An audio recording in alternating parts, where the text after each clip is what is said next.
Hello, everyone. It's Michael Jaco with Unleashing Intuition Secrets, joined today by Rob Cunningham, analyst, investor, speaker, student, entrepreneur, Wall Street, United States Air Force, law ambassador. And he has a great X channel I highly recommend. You go over there and check him out, Rob Cunningham. So, Rob, I've been looking forward to this. I've been looking at your site. You are very well informed, and I think you're going to help the audience understand exactly what's going on with this Genius Act. Let's tell us a little bit about yourself, and let's just jump in. Well, first of all, Michael, thank you, man. This has been a long time in the making, an honor. I've been watching you for 5+ years, ever since early 2020.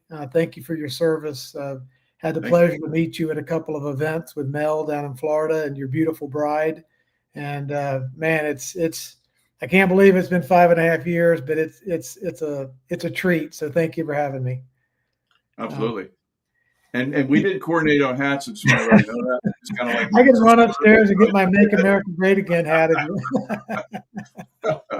Beautiful. Yeah. So what are your thoughts? Is are we having a Trojan horse with the Genius Act, or is this something else? What do you think? No, Michael, I think it's part of an absolute perfect clarity, and there's a lucidness to what has happened, where I think if I lay this out very briefly, people will either have to put everything that's happening in a coincidence bucket or an anointing bucket. One of those two.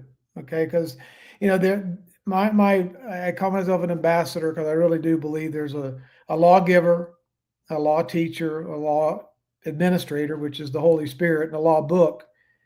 A lot of people don't understand it. A lot of people weaponize it. A lot of people teach it poorly. They're ignorant. They memorize the words. They think it's a storybook, and it's all just a bunch of history and stories and miracles. And I'll figure it all out when I get to heaven, instead of an actual warrior's manual for doing combat in the here and now, 24/7. It's either a guidebook and a playbook and a law book, or it's a waste of ink on paper. Right. Wow. I mean, and so as far as I'm concerned, things like my people are destroyed for their lack of knowledge, not engineering books, not comedy books, not math books, not physics books. It's spiritual laws. It's why are we here? What are those immutable, indestructible, timeless laws that were, are, and forever will be? And if we don't know what they are and who we are and how to use them and how they operate, then we're going to get our asses kicked on the battlefield, and life is a full-time 24/7 battle for our mind. And, literally, Michael, every single thing that we do, that you do and I do, and everybody listening to this, is we have the most powerful 2 words in the world are, I will. Free will choice. You and I can consent or not consent. You and I can contract or not contract. Period.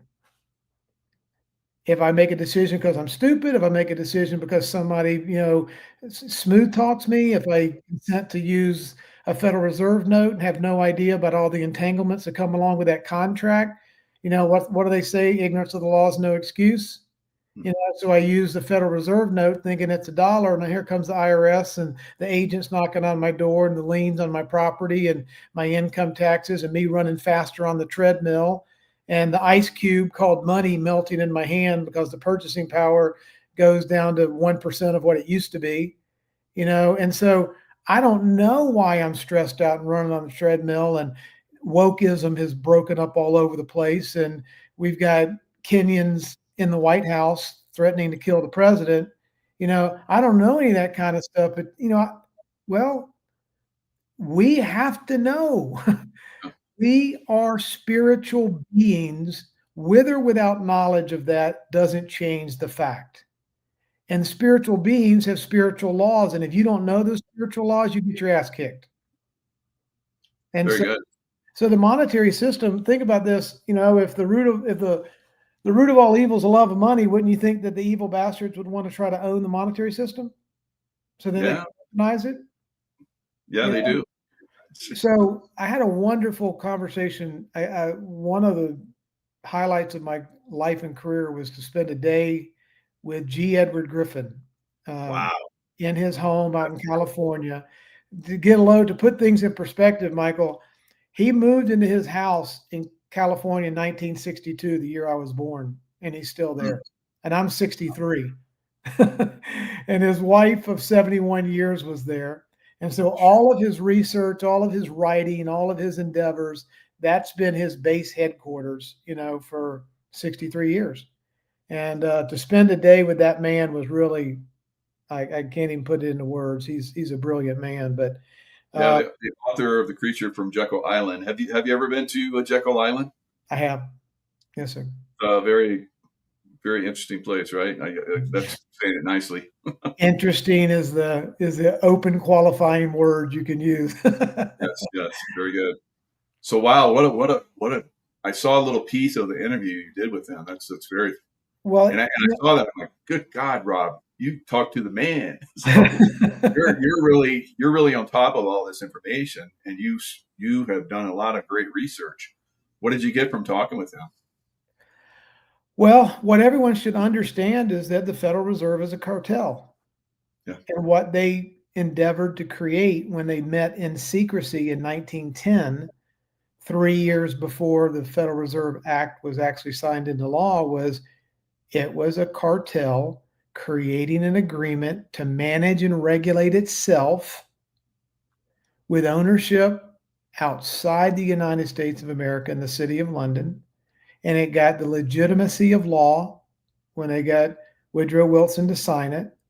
And so you got a bunch of knuckleheads in the swamp that were either ignorant, naive, tired. It was signed into law on December the 23rd of 1913. So a lot of folks on their horseback carriages had already started the long journey back home, wherever home happened to be, when this thing got signed into law. But it's an unconstitutional NGO headquartered in the 1 mile territory known as the City of London, where all the bankers were, that superimposed itself over our treasury. And we had to then lease our monetary system from foreign operatives, and all the strings and conditions like IRS and income taxes and usury interest and fractional reserve lending came along with that signature on that fateful day of December 23rd. And so we wonder why we're in debt slavery and why we owe 37 or 150 trillion or however much we owe to the Rothschilds and to an NGO. We all know that the money went to the CIA, that went to USAID, that went to 55,000 NGOs, right? We're all appalled by that. We're like, what the hell? No wonder there's a hidden hand. No wonder we can't make any progress, because they're funneling this money in secrecy, without auditability, without clarity, without consent, without a law being passed by our supposed representative Congress. They're bleeding money into wherever George Soros wants the money to bleed. And then we're having George Floyd riots and Antifa riots and, wokeism blowing up all over the place. And we wonder, well, why bother getting in politics? We all know politics is broken. There's not a damn thing we can do about it. So let's just all bitch and moan about it. Well, why did we cut off the feed source that caused all of this enslavement, corruption, and invisible hidden hands that are kind of driven by the forces that want to divide, deceive, devour, and destroy us? Wow, Rob, you're just like a computer when it comes to this stuff. I love it. I love your take, man. You're just like knocking it all out. You're just like Ralph every like the views are exploding because you're basically drawing them in. So good job. So so we're at that point where a lot of us, obviously you on a great level, understand this, and I'm sure we go down all kind of different rabbit holes on all this. Titanic sinking, all that, or Olympia, whatever we want to say, all these different rabbit holes. But let's stay here for right now on what's coming down the line. Now, I kind of look at the Genius Act like what Trump did with Operation Warp Speed. It's kind of like a very silent torpedo that they don't know is coming. What are your thoughts? Well, let's start 3 weeks into office. Okay. First of all, let's start. We know for a fact we've never seen in our life when Trump came down the escalator in New York in 2015 to announce his presidency. From that day forward, the entire beast system unleashed everything it pretty much had at Trump and MAGA supporters, mocking, derision, cackling. We've all seen those long lines of "he'll never be president," "what an idiot," "what a loser," 3-time married, orange man, you name it. Okay. Why? I believe he was anointed to take the head off the beast, and the beast is the monetary system. Okay. Yep. He could have cured cancer, diabetes, lymphoma, blindness, and deafness on a Saturday, and they still hated him on Sunday, and not put Melania on a single cover of a magazine and ignored him from the television programs because they were ordered to hate the man because he was threatening the global monopoly that's fueled by money.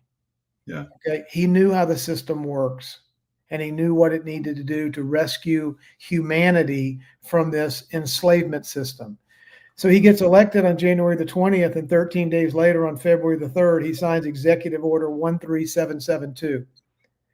And in that, it's 7 core principles. It's like barely a sheet of paper.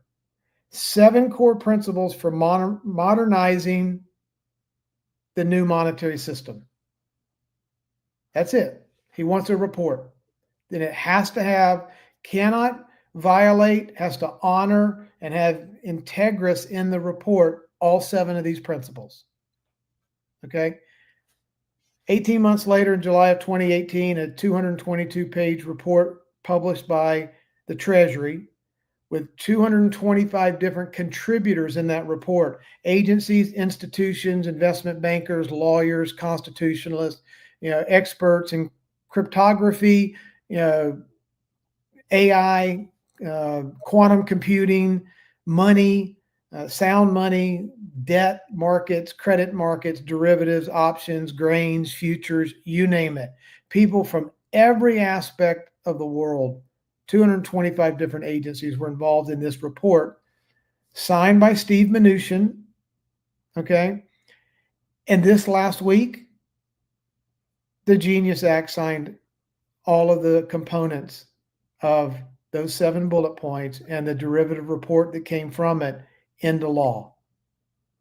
So you can say that, oh, wow, he just pulled 7 things just out of thin air on a weekend, at the golf course, and didn't really have any idea, and put 7 things down, and whoa, Shazam. 8.5 years later,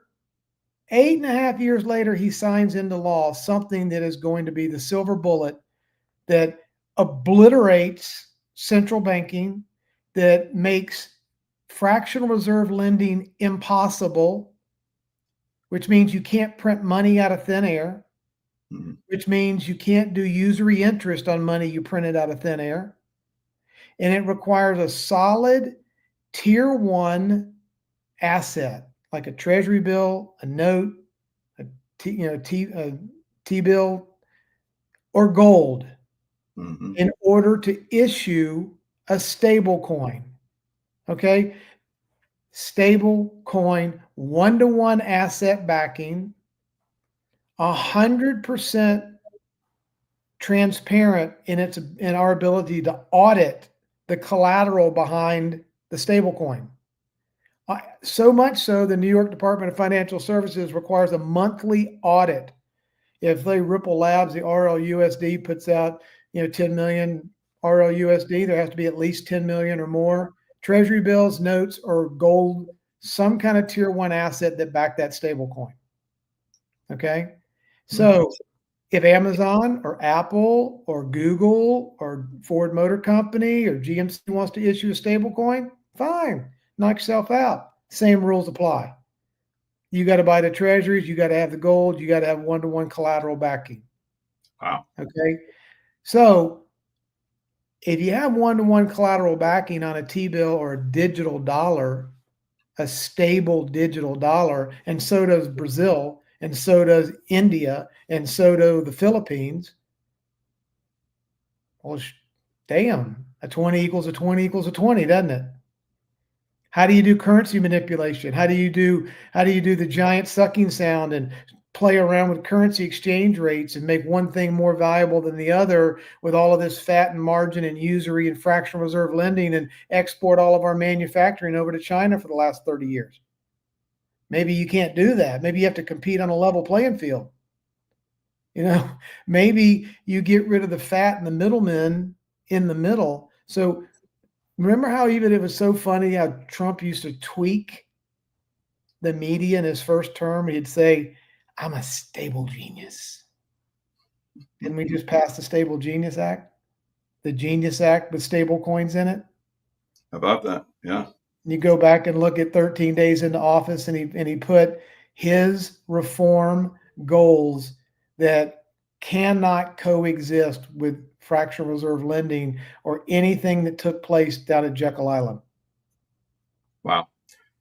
So you see XRP and maybe gold backing as a stable coin? Well, gold, yes.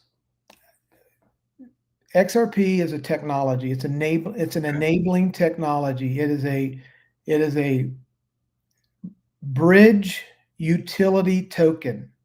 Okay. It's agnostic. Think of it as a spaceship that can go Mach 9 million and go point to point, person to person, entity to entity in 3 seconds or less. It's agnostic as to the type of value that's in it or the ledger that it will record what property transferred hands from who to who. Okay. So the patented technology of XRP is that magical ledgering device, retitling device, and value exchange device that allows almost anything of value to transfer between two parties for less than a penny in 3 seconds with atomic settlement. Thank you very much. Have a nice day. Go to your next transaction. The fat, the middleman, what the industry calls the friction, is evaporated. Yesterday, we had the American Bankers Association on its hands and knees begging the Office of the Comptroller of the Currency to forbid Ripple and Circle from becoming banks with payments because JP Morgan makes 100 to 200x markup every time it moves money across its closed proprietary systems, and Ripple can move the same amount of money for less than a penny. Yeah. Interesting. So the ability to commit fraud, the ability to take fees, the ability to spend 6 or 7 days, the ability to, instead of someone that's a gig worker in India, having to wait every 2 weeks, they can get paid by the minute while they're computer programming. Or if a worker here in the States wants to send, $100 or $1,000 to grandma in Mexico, it's not $10, it can be 10 cents. Nice. And so where does all that value stay, Michael? Where does that value stays in the economy? And to put a bow on this, Michael, because I think this is so important for folks of us that are older, aged well. We can remember when cell phones first came out with the bag phones, right? And the antenna on the back of your car, and $1.35 a minute for prime and 95 cents for non-prime, and terrible reception, right? Right. What happened when the industry basically took us to a flat rate, $40 a month, unlimited talk, text, and data? What happened? When you got rid of the friction, you had an explosion in utility. The cell phone companies made more money than they've ever made in their life. One of the fastest growing industries ever, the mobile services business, mobile communications. Adoption went up, affordability went up, revenue to these mobile providers went up, and the economy grew like hell because people could talk, they could collaborate, they could share ideas, they could spend 24/7 on the phone. They, in essence, felt the utilization of mobile minutes was free. It was affordable, it was free, it was easy, people could talk more, the economy, everybody got more productive, and we had a mushroom effect of GDP growth. Apply that same model to money. Now money can move, at a hyper velocity, 24/7, 365, not bankers hours, not closed on holidays, for less than a penny. And I can send money. I can drip money to an employee working for me by the minute. People could be watching this program right now and dripping a penny a minute while they're online listening to us. And as long as we keep them engaged, you're making a penny or nickel a minute or whatever you charge, and it's draining from their wallet. If they get bored or got to go to dinner and they click off, then the money stops. But when the friction goes away, the utilization explodes. And so this kind of excellent analogy, Rob. Wow, that's fantastic. Best I've ever heard. Good job. Well, and lastly, here's the cover charge to get onto the digital architecture of the new monetary system.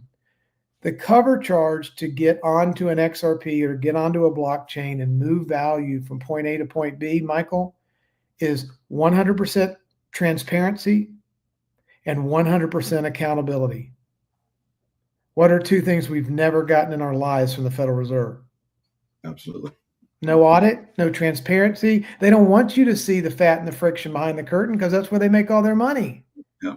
So now these institutions formerly known as banks are going to have to compete on the value that they bring their customers, value added, not checking account fees or bounce check fees or usury interest fees, or, giving you 2% for your passbook savings account and charging me 7.5% for a car loan. That kind of spread and fees and bounce check charges and interest, all this kind of stuff is, I'm going to be able to become my own banker and you're going to be able to become your own banker. And there is nowhere to hide this friction. People, it's like we're going from Blockbuster to Netflix. And if the banks don't switch over to the Netflix model, they are dead and gone like that.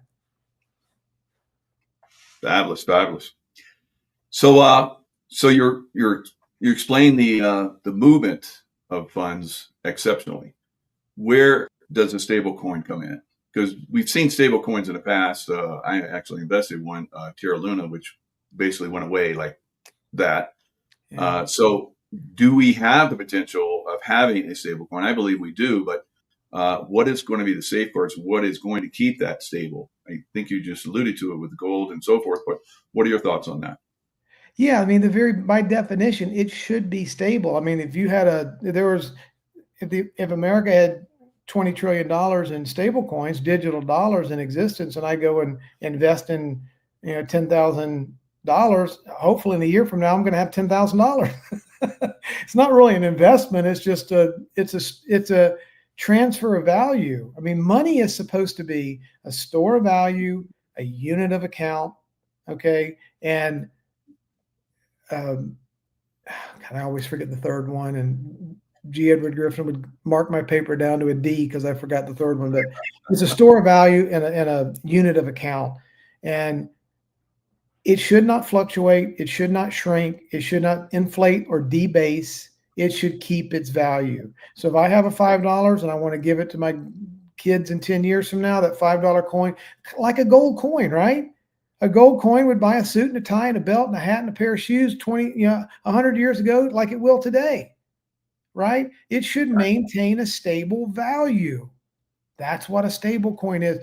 If you wanted to invest in a company that is creating stable coins and there's some profit and some margin to go in to help Apple or Amazon or Ford or Microsoft generate stable coins, because they've already got massive audiences, they're already flowing, they already know how to click and buy and go to app stores, and they're an obvious competitor, user, and threat to money center banks and payment organizations. Because what happens now if Microsoft doesn't need them anymore?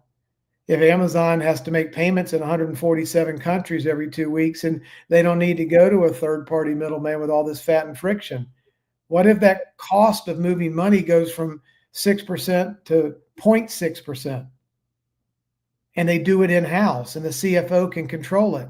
And they don't need Chase. They don't need Bank of America. They don't need Wells Fargo. How much money goes into the coffers of Microsoft or Apple or Amazon when they can generate their own not only can they generate their own stable coin, but look at the new number of customers that become eager buyers of treasuries issued by the United States Treasury. So now there's a relationship, a constitutional relationship between the Treasury, which by our Constitution was supposed to only issue dollars that had a certain weight of silver or gold to them. Yeah. We've been taught our whole lives to call the Federal Reserve note a dollar, and it's not a dollar. It's an IOU. It's a debt instrument to a foreign NGO. And that's what they put a lien on. That kills the unalienable part of our Constitution. And with the lien comes the IRS and the income tax and the capital gains taxes and the estate taxes and the ad valorem taxes and every other thing that they say that we signed up for. And we go, no, I didn't. I didn't know anything about that. And they come back at us and say, well, ignorance of the law is no excuse. That you consented by your very use of our 20s and 30s and 50s and 5s and 10s. You owe us income tax. Where did I sign up for that? Good point. I have the debt clock. This is a great thing, a tool for everyone. If you look at the Fed dollar, like you talked about, an ounce of gold will still buy you a nice suit, yes, as it did in 1913. But a dollar, you had that same dollar in 1913, you've lost 96.23. Same dollar is not going to buy you, or the same value of gold is not going to buy you anything. You want to get a pair of shoes. Right. You might get maybe a decent tie, but that's it. And that's by design. People need to understand that the shrinkage is by design, because the monetary system designed by the boys in Jekyll Island requires an ongoing printing of the supply. It has to constantly increase. And the increase in spending creates a inflation and a loss of purchasing power. So the more and more they have to print for endless wars or boondoggles or tunnels under the ground or NGOs and wokeism, whatever it is, they have to come up with a rationale to keep their Ponzi scheme operational. Requires the pump in the printing press to operate nonstop. Deflation kills their business model. They cannot, which the logical next step is all of this argument we've always heard about balancing the budget and who's going to be more frugal and who's going to spend and who's going to not. It's WWF wrestling. Neither side was ever going to pay it off because the central bankers would never let it be paid off. They're going to constantly pump and constantly increase the money supply and the debt, because without it, their system buckles and folds. So everything we've ever gotten into an argument over the dinner table about budgets and fiscal responsibility and balancing the budget has all been kabuki theater.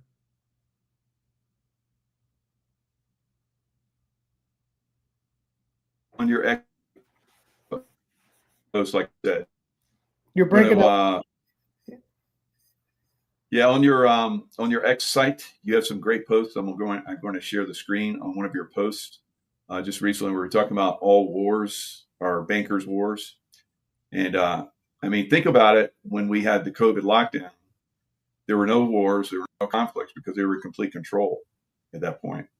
So why don't we still have no wars? And that's because they have to make the money again. So as you're saying here, all wars are bankers' wars, with the primary cause of wars being the love of money, power, and ultimately control over others. Global money payment systems have long been clunky, slow, outdated, hard, and expensive, primarily due to centralization of control mandates by banksters. So you got some great posts in there. Explain the war thing, how they make money on the wars. That's one of the biggest ones. I've seen it myself. Working as a, not only as a Navy SEAL, but also for CIA. I began to see that, especially the first war I was in, and that was the operation that basically go into Panama. And I was disillusioned. I was like, here I am going to go to war. I'm going to serve my country and do the right thing.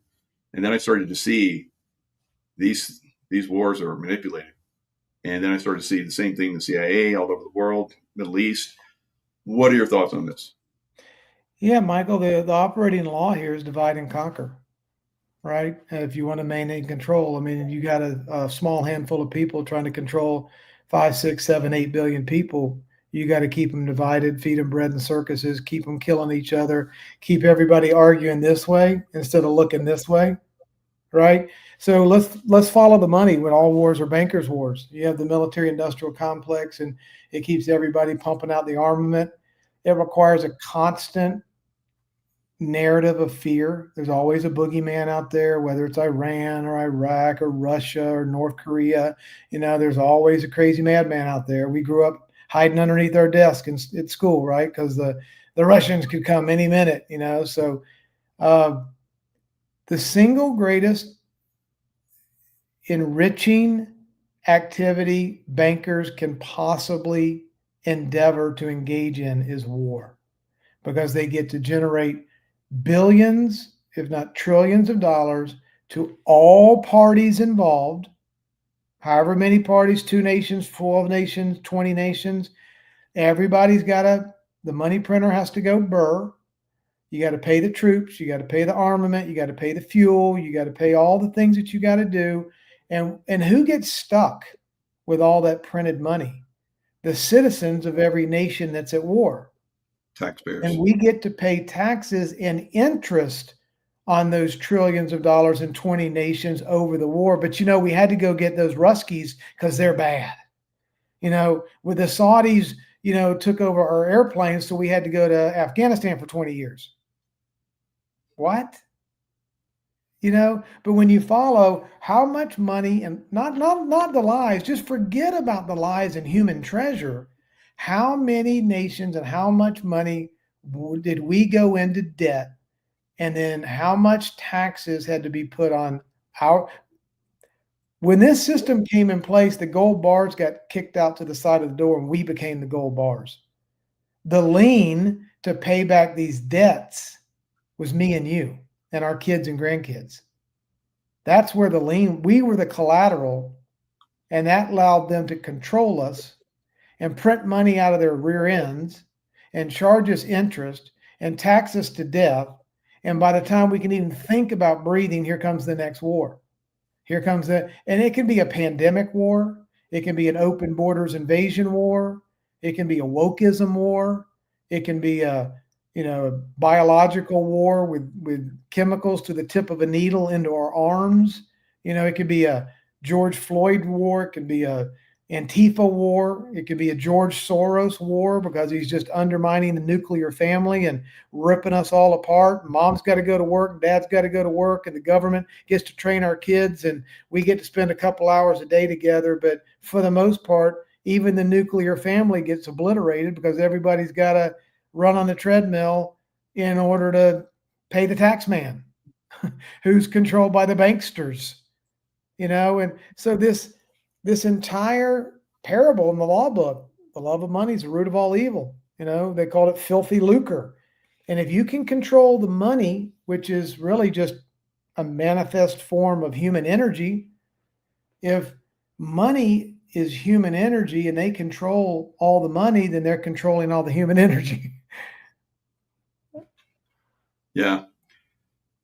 Well, what do you see as being that stable coin? Is it developed yet, or is there a stable coin? Yeah. Oh, for sure. That Ripple Labs and Circle are both 2 big proponents of stable coins. I mean, they create them. Circle is backed by Goldman Sachs, and Ripple Labs, RLUSD. It was authorized in December of 2024. It's regulated underneath the auspices of the Treasury. If you'll remember, in March of 2020, the Treasury took the Federal Reserve up underneath its wing because of the emergency orders and the biological attack, and President Trump declared a state of emergency and emergency order, and President Autopin never canceled it. So in essence, even the New York Times wrote an article in mid-2020 saying, meet your new Federal Reserve Chairman, President Donald Trump.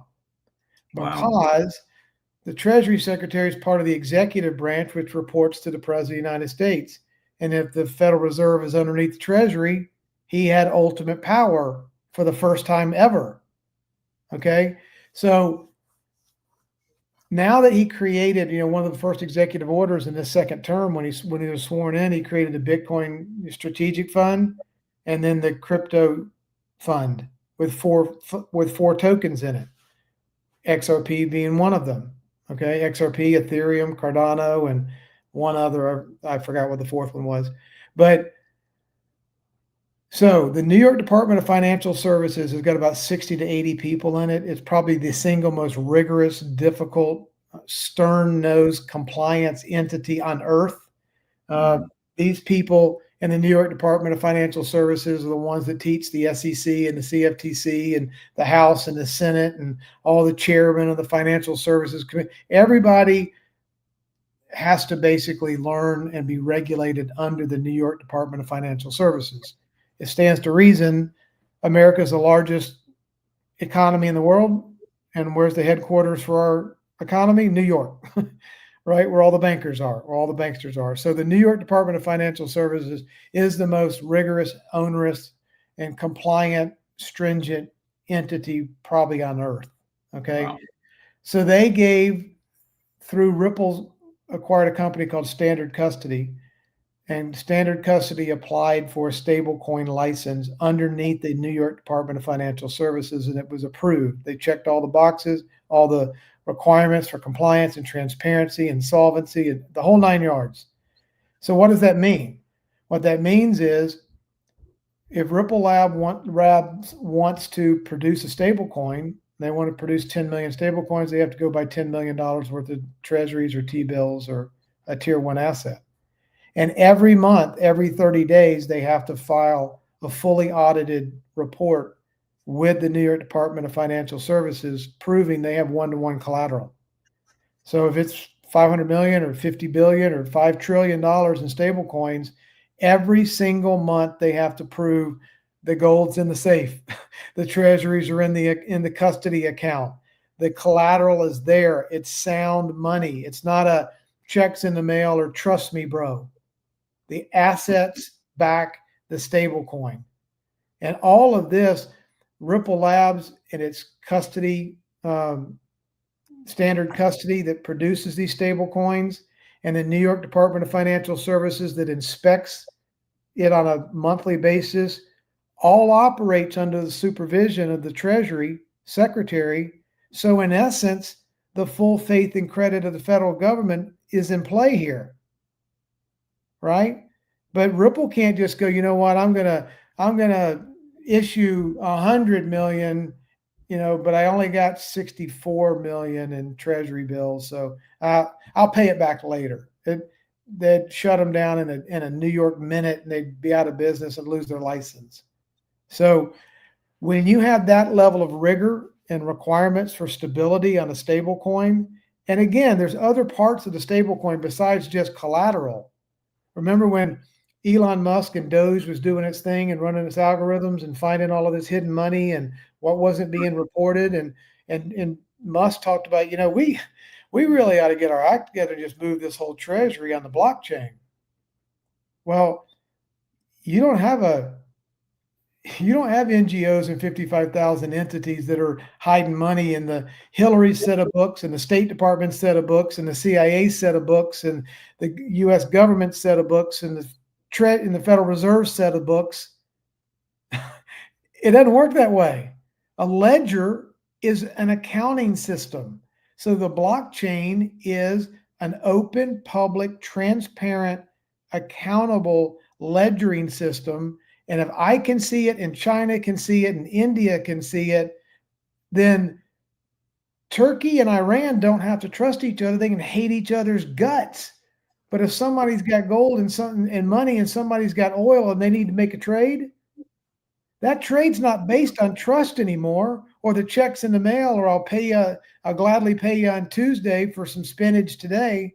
I mean, it's atomic settlement, it's transfer of value, the money is there, and it's instantaneous in the transaction. So the whole level playing field that President Trump has talked about. Michael, when you have a level playing field and trust and transparency and no central bankers that can hoard the kind of wealth they've hoarded since 1913, you no longer have a funding source for world wars.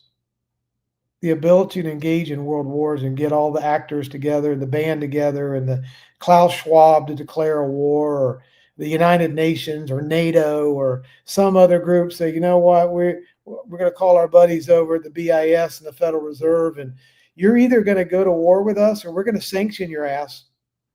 Well, when you don't have a top-down central sanctioning entity that issues all the money, these stable coins come from the bottom up. They come from Ford or Amazon or the U.S. Treasury or Argentina. Anybody that's got a tier 1 asset called gold can come into compliance with stablecoin issuance. But these stable coins come from the bottom up, not from the Federal Reserve down. And they're not privately owned. They're backed by sovereign tier 1 assets. The U.S. Treasury asset, which is, until gold became classified as a tier 1 asset under Basel accounting standards, the U.S. dollar was the only tier 1 asset in the world. Mm-hmm. Now it's gold. And now you can go back and understand why there's been a whoring of gold all over the world, and people have wanted to get gold in their treasuries. So then they can issue their own, the dinar can be backed. The ruby can be backed. The peso can be backed. All of these currencies can be backed by a tier 1 asset, and they can issue their own damn stable coin. If they want to use the US dollar, great. And if they don't want to, they don't have to. Beautiful. So do you think that Trump is going to bring in the gold with the dollar and peg it? I do believe we're going to go to a golden standard, golden principles, golden transparency, golden accountability, golden. And here's the thing, Michael, with satellites and Space Force and Fort Knox and the Vatican City and gazillions of miles of hidden tunnels where they've stolen all of our wealth and parked it in all places over Hell's Half Acre. If our military and or friendlies know where our gold is, that should be ours, and we can 24/7, 365 understand that our gold is in the Philippines or in Fort Knox or at Fort Rucker, Alabama, and we can keep it and we know where it is and it's there and it's secured and it can collateralize whatever issuance of dollar, these trust instruments that we issue, then the quantum computers and the U.S. Space Force and the satellites and the accounting ledgers and the cryptography can all work together, and we can make certain beyond any shadow of a doubt that we have sound collateralized stable coins backed by tier 1 assets. The location of the asset is not nearly as important as the actuality of the asset. So it sounds like the Treasury is basically in charge now, and the Federal Reserve is basically being squeezed. Now, today we had, there was a rumor and a leak or something that Powell was resigning, but they came out and said, no, that's fake. But I think we're going to continue to see these little pushes, like Trump wants him out of there because he's basically stealing, the Fed's stealing our money by keeping interest rates high massively. And Trump is trying to expose that. When do you see the Fed and, of course, their collection arm, the IRS, going away?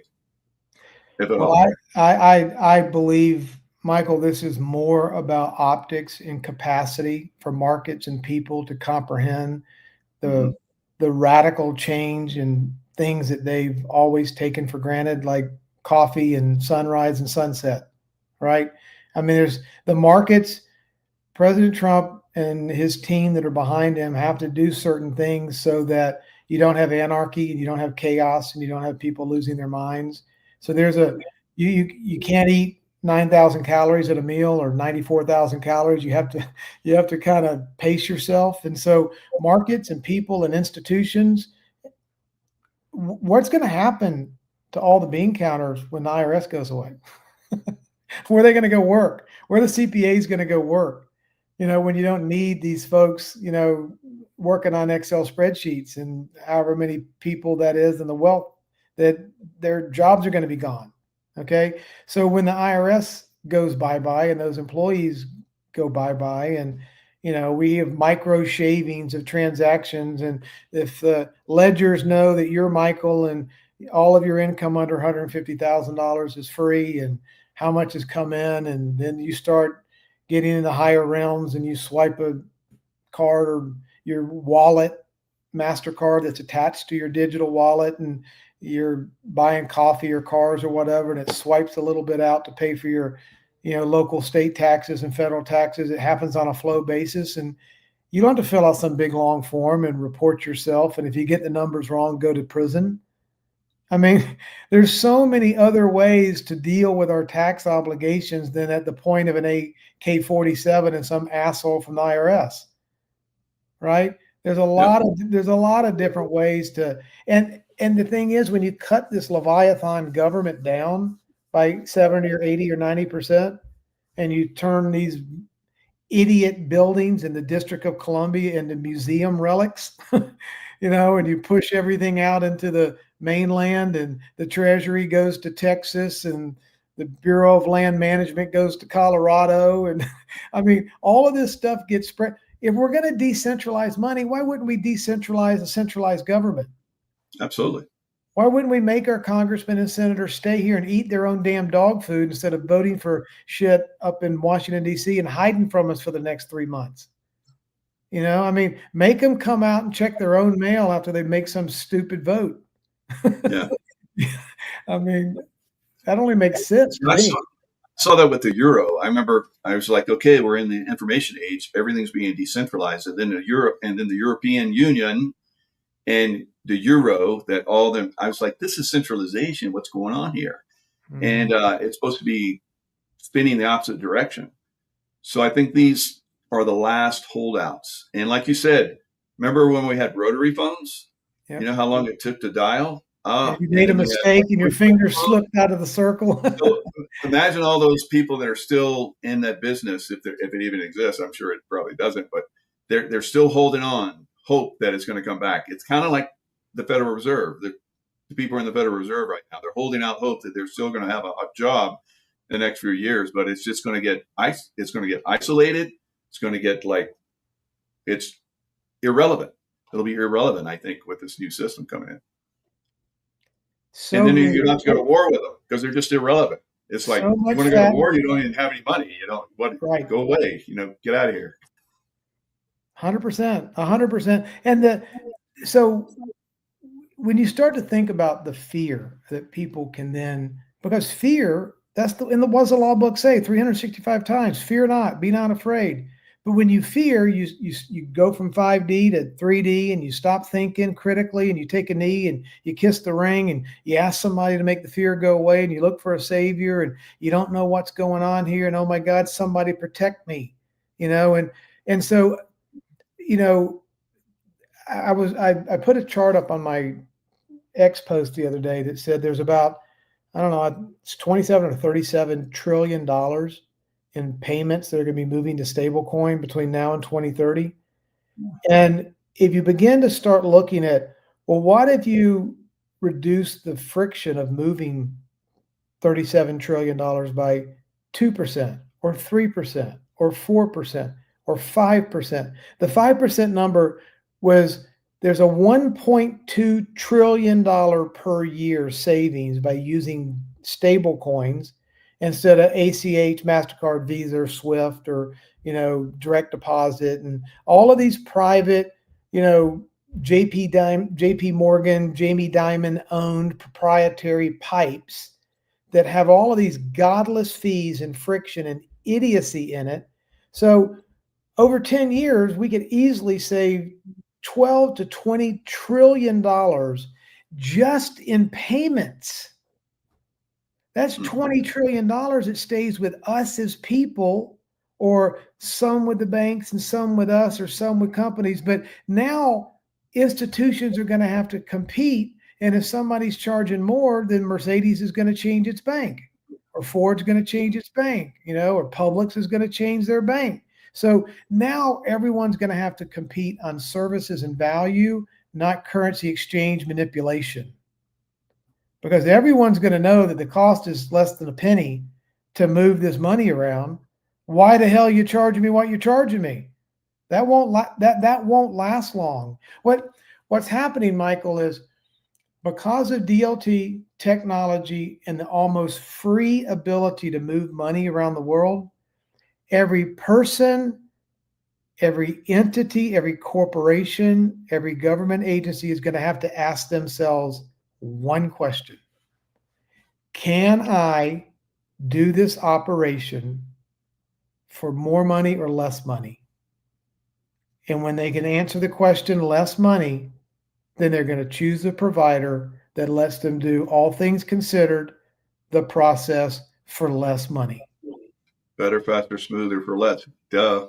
At Do you the want end to of have the the day, Federal Reserve and get all this extra money that they want from you, or like you're saying, pennies on the dollar, what they charge? Yeah, definitely.